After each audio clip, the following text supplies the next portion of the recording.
Hey, what's up, everybody? This is Wrestling with Holiday. I'm Holiday. This is my guest Jay. Yep. Today's topic is the Paul Levesque era and how we think it's going so far. All right, so let's kick it off. Uh, how you like this new era so far without Vince? All right. Me personally, once I heard what happened with Vince, and everything pushed aside, I kind of put an ear up, started paying attention more, and from what I'm seeing, I'm enjoying. I'm getting back into wrestling. I see Cody, who's been at it for it's been a while, but I mean, these past like three WrestleManias, it's like they just been teasing us and teasing us. And just looking over Cody. So the fact that Cody got the belt, fully enjoying that. Uh, just everything like from NXT. It's like a lot of the wrestlers I personally haven't seen their come up. I know a lot of the current wrestlers who are in the forefront have put in the work and are being rewarded for the work they've put in.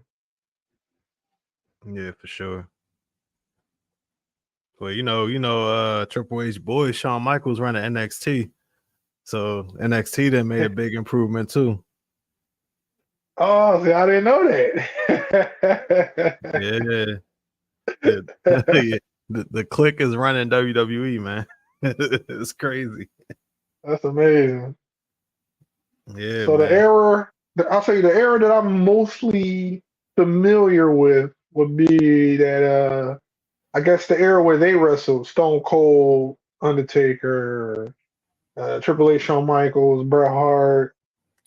So I think that's a combination of two eras because I originally got into wrestling during Bret Hart, the Hart Foundation, all that. And then that led Yeah. to what they call the Attitude Era with Stone Cold, DX, and that's my height of wrestling. And Mhm. then I know it made a shift to Roman Reigns and I think one of Rikishi kids, and I guess it was like all the old wrestlers' kids started coming. Yeah. I think Dustin Reynolds. That's who Gold. Cody dad. Isn't that No, Cody's dad? no. Dusty Rhodes is Cody dad, but his brother is Dustin Rhodes, who was Gold Dust. Okay. Yeah. Dang. So that's like this all like second, third generation wrestlers right now taking over. And Yeah. I mean it's looking good. Looking good as far as, the WWE, the NXT. But even on like the flip side of that, the AEW stuff, which is AEW wrestlers also put in their work. But I feel like the AEW, because I feel like WWE is definitely more popular. But I feel AEW goes a bit more extreme with Yeah. their stunts, and like they put together a good show. Like the AEW pay per view is kind of like must see TV if like you're in the wrestling. Yeah. No, you're right. I feel like, oh yeah, to get back to what you were saying about the eras, you pretty much watched it across four eras. Well, Mm, five, because the Bret Hart thing, before the Attitude Era, they called that the New Generation. Then it was the Attitude okay. Era. Then it was Ruthless Aggression. Then it was the PG era, and now it's the Paul Levesque era. Okay. So yeah, it's five. Oh wow. So I Yeah, probably kind of fell off during the PG, yeah, and I'm definitely picking back up. that's common because the PG era was kind of it wasn't that good. Like it was a lot of, but that was because I feel like Vince he was very out of touch. Like he didn't the booking, the promos were super scripted. He had Roman Reigns saying "suffering succotash" on TV Oh in a wow. promo. Like, you know what I'm saying? Like it was It was wild. It was a wild time, man. It was tough to be a wrestling fan during that time, but I feel like now, especially with competition, I feel like Mhm. competition is always good because it takes me back to the Monday Night Wars when Yeah. Nitro and Raw was going head to head. Yeah. They was both putting on top notch TV. Like it was must see. Like the remote was in your hand, you were switching back and forth. He was like, Yep. especially when it was the NWO against Sting, and then it Mhm. was DX and Austin, and it was It crazy. was a Like lot. It was a lot. yeah, and Because I now remember when Kevin Nash and Scott Hall. So there was Diesel and Razor Ramon, and then they kind of I don't know what happened, why they left the WWF. Then they hopped shit to WCW. It was like that kind of took me to WCW. So I would kind of go back and forth, yeah, but I guess I didn't have my full wrestling scope up because I know I missed a lot of good stuff on WCW because I yeah, was loyal to Raw. So I was like, all right, maybe during a commercial break I'll hit WCW, but as soon as Raw get back on, I'm back to Raw. So, we didn't have the TVs that we have now where we could record, come back, watch later. yeah, Like I feel like we had that. Now, that's a game changer. So if I could man. record WCW and watch Raw, like that would have been dope. Yo, man, yo, 90, the end of 96 to the end of 97, the saga where Sting shifted from the blonde hair surfer Sting to the darker crow Sting that be up in the rafters. Uh-huh. That whole year, the booking with him versus the NWO and finally getting the title match against Hogan and beating him, yo, that was theater. It was entertaining, man. Like it was crazy. Like that was like, man, because Sting is like him and Taker, they my two favorite wrestlers. Yeah. So I always tuned in. It was always Nitro always went off with Sting coming down, facing NWO, coming from the rafters, beating them with bats. He always had the black bat. Yeah, like it was crazy. And the crazy thing is, for that year, he didn't say a word. He would just come out, kick ass. Didn't have no match, but he would come out all the time silent, wouldn't say a word. But he would, yo, it was the best thing ever, yo. So yeah, that's when I would switch the channel, catch a little glimpse of that. But I was like, I was never into it, but I was into it. So like, even if you was like a Raw fan, you knew NWO. Like you came to Yeah, school, you was saying NWO. You was throwing up like diamonds for Diamond Dallas Page before even like The Rock decided to take yeah, that from Diamond Dallas Page. Like, yeah, yeah. It was a good time, man. Now, even with the what's your name, the with the new era, it's kind of taking you back there because they kind of got a little edgier, especially around WrestleMania when The Rock was yeah, attacking Cody. Yo, that was straight attitude era, man. Like they yeah. took They it brought it back back. there. Yeah, it was crazy. Like I think WrestleMania 40 established this new era. Like that's where it really like took a hold. Like even though it was going on before then, WrestleMania 40, it was huge, man. And now like they doing stuff like they having all these they call them PLEs now, premium live events, like overseas and other Mm, countries and stuff. The crowds over there are amazing. And they having these events in stadiums and they having sellouts. They've been having sellouts for Raw, SmackDown, every show. It's been months now. nice. Their business was down for a minute. And now because I think it's because Triple H was a wrestler.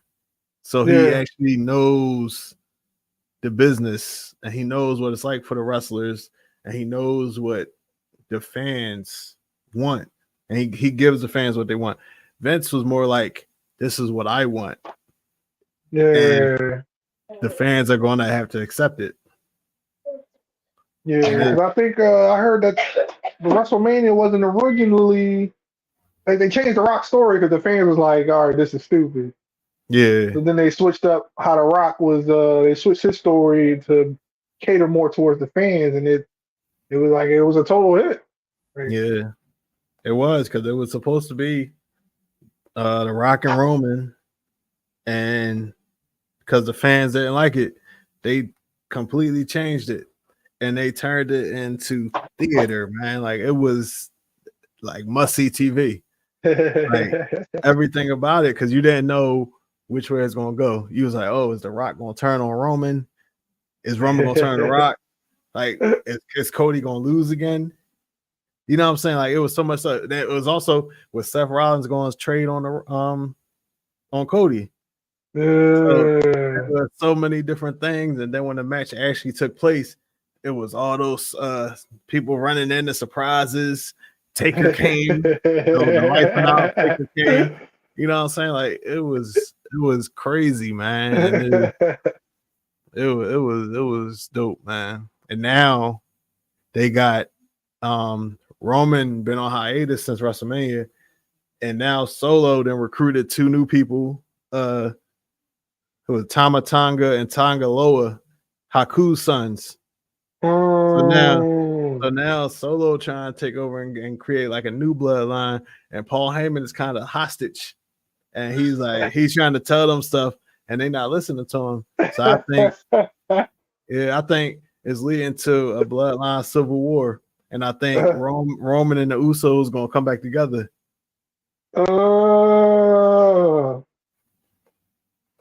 I'm all for it. Yeah. I'm wondering if Brock, because I think Brock Lesnar was supposed to come back, but was it an injury or something? No, his name was in that lawsuit with Vince McMahon.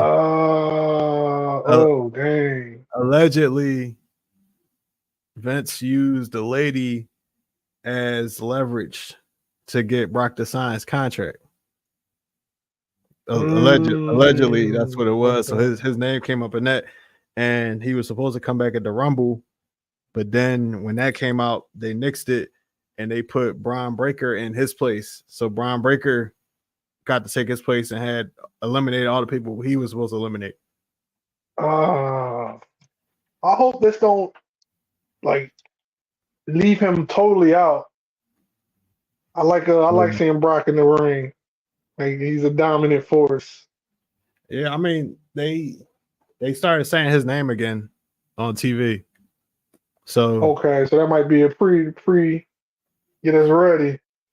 Yeah, so he's not totally erased. Like Vince, they don't say Vince's name at all. Can you imagine that you created this and your name is erased? Well, I wonder if that's going to bring Shane back. I don't know. Shane was kind of done with it. I think Shane might have knew something. Yeah, his name not in none of the lawsuits, is it? Nah. Allegedly, they saying that's what caused the rift between them two.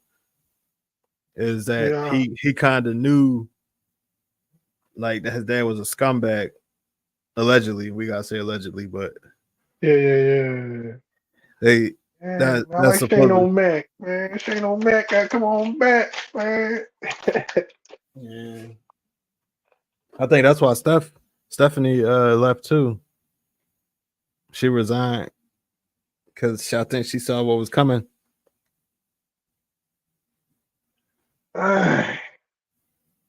Hopefully they don't got to pay for the sins of their father, because I enjoy both of them doing stuff in the ring, and running it, being on camera. Like it's in their blood to do it. So yeah, thankfully, like so far, Triple H name ain't in it. Stephanie McMahon name ain't in it. Nobody that's like in the new guard, his name is in it. I'm sure Vince was just doing this little sick stuff on his own. Yeah, it was him and the boy, John Laurinaitis, the guy who used to hire and fire people. Okay. I don't know if you remember him. He was on TV for a little bit. He did the People Power. He had that raspy ass voice. Yeah. I remember the name. Yeah. Yeah. That's why I just hope like some of the legends don't get caught like Jr. Jim Ross and Jerry King Lawler. Yeah, nah. Like, 'cause that was our era. Like them on the mic, it was just gold, man. Yeah, that was and especially in the Attitude Era, every time Jerry Lawler saw somebody, like puppies, he gets so excited, legit, man. Oh, definitely. Yeah, that was the best. Yeah, but The new announcers, they hold it down. They rotate them. they got the team set now for Raw, and then SmackDown got a separate team, and then NXT got Booker T and some other guy. I can't remember his name, but they be doing good. Booker T funny as hell. Oh yeah, Booker T. Yeah, like Yeah, that was one of his, he was always good at the his mic work. So yeah. I remember back in the day when he was with TNA, he would when he would do commentary, his name was Black Snow. And one time he took the microphone from commentary and he got in the ring for like a battle royal, and he was commentating everything he was doing. He's like, "Oh, Booker T with a kick, boom. Oh, oh, Booker T about to hit a side kick. Oh, he hit him with a side kick." Yo, it was awesome. That was crazy, man. That's one thing I do because him and his brother, they was they had their duo, but he was the guy mainly on the mic. So like he had the mic skills, like. Yeah, I know that one when he where him his brother and Sherry, they was on an interview. He was like, He slipped up. we come for you, nigga. He was like, oh. That was hilarious. He definitely was. He forgot he was not around the way. I was gonna bring that one up. He definitely said that, yo. Oh, yo, that was the funniest thing, yo. I remember seeing that, and I was like, "Whoa!" I was like, "I don't think he's supposed to say that." But on the other hand, one time Vince had a backstage segment with Cena, and he was like, "What's up, my nigga?" Yeah, and they let that fly. Like I was like, "Yo." I remember when I saw that, it was more. I ain't gonna say it was more shocking, but I was like speechless. It was like cringy. It was like cringe. That was cringe. I was like, yo. I was like, no. I was like, who okayed this? Who told him that it was okay? Like nobody. I was like, nah. I was like, nah. Don't do that. Yeah, that was cringe. I remember that. Yeah, but one thing I can say though, man, I'm happy for this new era, man. Like it's like I'm a born again wrestling fan because the PG era almost lost me. Like I wasn't tuning in like I was before. Like I mainly like the PLEs and stuff, but it was like, man, it was just tough to watch, man. And you could feel it was like Vince was losing touch with reality, and he was just like, I'm just gonna do whatever I want. So it didn't really matter. It wasn't any rhyme or reason. The best thing that happened during Vince was Roman Reigns. When they finally let him turn heel and joined up with Paul Heyman, that was the only good thing. But that was because Roman and Paul Heyman had creative control in that. So they was allowed to give input on how it was booked. And that was kind of after his run-in with that disease, right? Yeah, leukemia. He had the leukemia incident, and then he healed from that. And then when he came back, he switched it on up. Yeah, because he came back, and then right when a little bit after he came back, COVID happened. And then COVID, he was like, nah, he's like, I'm not gonna risk it. Cause you know, he was highly susceptible to Oh, catching okay. it. So he had went home, and then I think when did he come back? Did he come back like that summer? Yeah, he came back that summer because I remember he interrupted the Fiend versus Braun Strowman. They would it was like a universal title match. And he came Okay. back at the end of it and speared both of them. And he was like in the best shape of his career. And then that went off. And then I think the next SmackDown, it was a contract to be signed to get a title match, and it was going to be like a triple threat match. And I think he got the contract, and he looked over to the side, and that's when it was revealed that Paul Heyman was with him. And I was like, um, yo. now, one thing COVID did give us, I think that's when Edge had came back. Yeah, he came I back think like Edge came back and fought, was it Randy Orton? yeah, because That John was crazy. he came back at the Royal Rumble, and the Royal Rumble I think was the last the last event before they shut everything down. Yeah, I think that might have been WrestleMania they fought. It was like no fans, Yeah, they fought like it was like but that was a good match. yeah, it was like a Backstage, no they was rule. everywhere. Yeah, that joint was crazy. I was like, yeah, Edge he came back and he did good in that joint.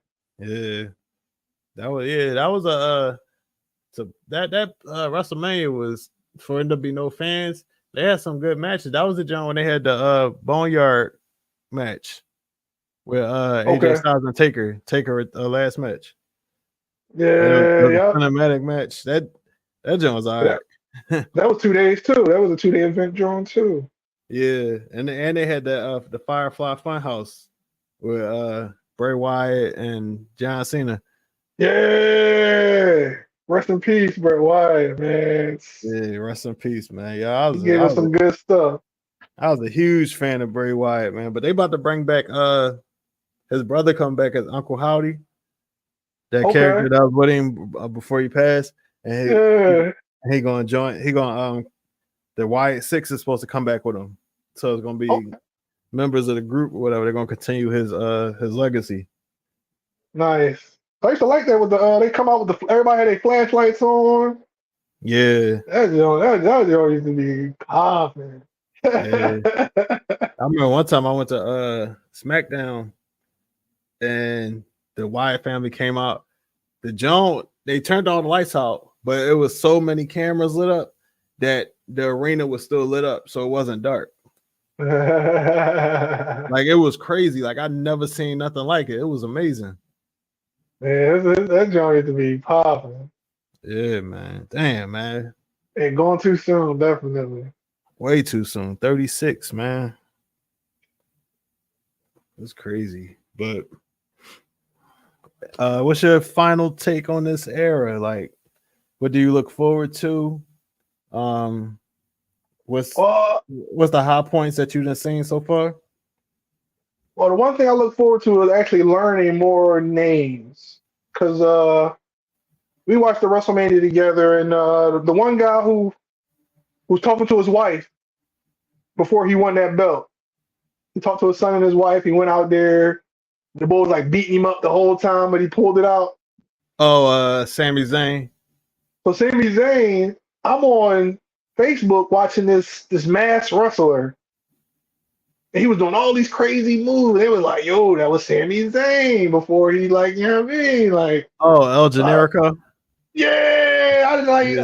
don't know how this video came across my feed. It was like this is one of the best matches ever. So I'm watching this joint like, no, this joint is popping. Like they pulling out all the stuff. These two dudes. There's somebody in the comments was like, yeah, that's Sami Zayn in the man. I'm like, wait, the boy. I was like, what? Yeah, that was That's, him. that's how That I was know. him Like before. that's how I know. Like he like this era is pushing talent and not just pushing people with the name and the mic skills. Mm-hmm. Like I'll say, like Zayn, he don't have top tier mic skills, but he has top tier wrestling talent and abilities. So they're rewarding him off of that. Like I guess we can work on the showmanship out the ring, but in the ring we know that you're gonna give it to us. So that's the one thing I want to learn more names and even get more background because like these wrestlers are like wrestlers, and that's one thing I've come to realize like people aren't just pushed to the front; they earn that spot. Yeah. So yeah, I'm that's what I'm excited. Oh, okay. So, all right. So, yeah, you mentioned WrestleMania. So, at WrestleMania, what was the high point that made you be like, "Oh yeah, I'm gonna get back into this"? It was a 2-day event. I briefly caught some of day one.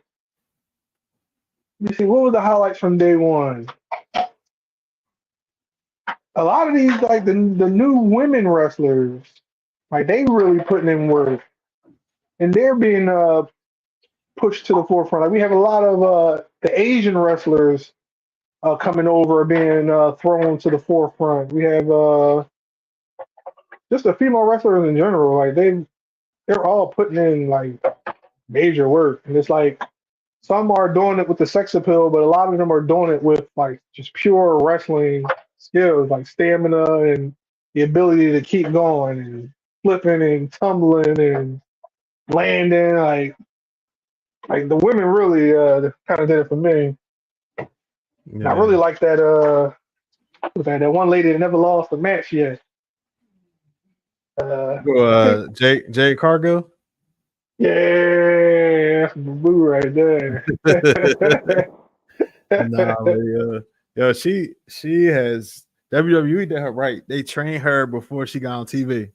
When she was in AEW, they put her right Mhm. on TV, and she was learning how as she was live on, TV having matches. So you could tell that she was green. Now you could tell that she actually put in work.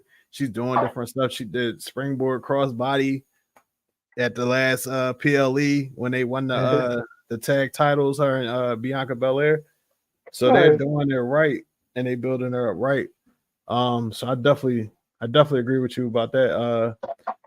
I agree that the women wrestlers are definitely getting their time to shine because there was a time under Vince where the women would get 2-minute matches and Uh, that would be it. Like it would be like a throwaway or a bathroom break. But now it's like, nah, you gotta watch the show. You gotta watch everything from beginning yeah. to end, like every match. Yeah. Um, what I look forward to most in this era is the refreshed storylines, the more attention to like detail, the freedom for the wrestlers to be able to formulate their own scripts and what they're gonna say. And Yeah. yeah, and the high point for me so far is just the booking. Like WrestleMania was crazy. Like I don't remember any weak points at this WrestleMania. Like it was nothing like that didn't carry their weight. Like everything was good. And then I'm enjoying like these international shows. Like the crowds they're crazy. Like the French crowd was crazy. You know what I'm saying? They just went to Jeddah and the crowd was crazy. You know what I'm saying? All these crowds, they about to go to Scotland, I think the end of the month. I know that crowd's gonna be crazy. Yeah. I gotta catch that one. Definitely gotta catch that one. Yeah, so it's a lot of good things ahead. Like this is gonna be a hell of an era, and you just gotta stay tuned. Like they doing it. And NXT is doing the same thing. I didn't like they had Sexy Red on there this past week, and I I understand why they seen did. that. I I seen that. understand. I understand the purpose of why they did it because they're trying to get that the women 18 to 30. They're trying to get that crowd to watch. But to me, yeah, it wasn't necessary. But that's because I'm not a fan. So that's just from that perspective. I'm like, I don't know what she has. Now she's gonna host the next PLE for NXT. And I'm Well, I like, feel like it's kind of like you scratch my back, I scratch yours. You're gonna you're gonna introduce us to some new faces, and we're gonna introduce you to some new faces. So yeah, I mean, it's like, yeah, yeah, it was just like it was odd when I seen it, but it was like it was kind of like, I'll allow it. I'll allow it. yeah. It's one of those things. I understand the business of it. It's like Yeah, you bringing in a crowd, just like Logan Paul. Initially, we all knew the reason was because he was bringing in his millions of followers. But yeah, the crazy part is that he's put on a great match every time he's gotten a ring. So yeah, yeah, he was actually made for this. But yeah. at first he was just this guy that nobody liked from the internet. But now it's like, damn, I feel like he kind of like the Miz in the sense that like the Miz been doing his little wrestling routine since his real world days. And it was like nobody took it seriously then.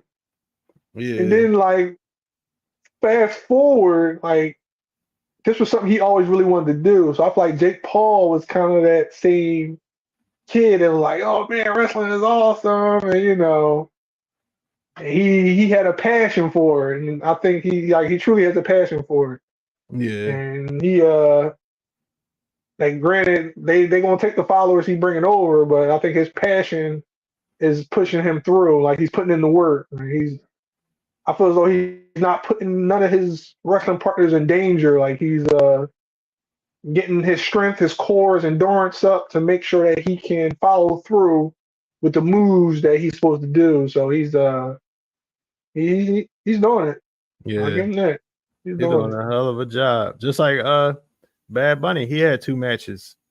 And Bad Bunny was way better than he deserved to be. Like he's like he surpassed expectations because I was like, hold up. I'm like, y'all got 2 people in here that define expectations and putting on spectacular matches. Like it's crazy to see. But that could be a play on, I guess, Triple H, because like he can see the talent, he can see the people. Like you probably have a little test for them to do. Like, all right, let's see your I guess your athleticism. You probably send them through a couple drills and like, okay, we can work with this person. And it's like behind the scenes, there might have been plenty of other people to attempt to break in, but it was like you didn't pass the initial agility test. You didn't pass the initial, the test that we give to people. And so Yeah, with you got to get into a certain shape before we decide to work with you. So I feel like these guys, they in the mainstream, so they want to have their they want to have their guns and their 6 packs, and they put in the work. Maybe not for wrestling, but for like vanity reasons. But yeah, due to their vanity, it paid off. So they out here.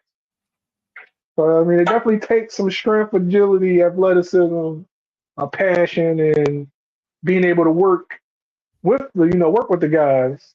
We yeah. all seen the shows on back in the day. What was the joint on MTV? What was that joint called? Where they would take people and turn them into wrestlers. Oh, he's talking about Tough Enough. Tough enough, yeah. So I was like, you go through their little training and they see something in you, you move up. Like, Yeah, and I will say they hit on Jake Paul and Bad Bunny, yeah. They hit yeah, on those two. yeah, for sure. Yeah, man. But thank you for joining me on this episode, Jay. I hope y'all enjoy this debut episode. We'll be back every Sunday with another episode. We'll talk about different topics and leave your comments and feedback. Make sure you like, share, and subscribe. And peace and love from West Wrestling with Holiday. Peace.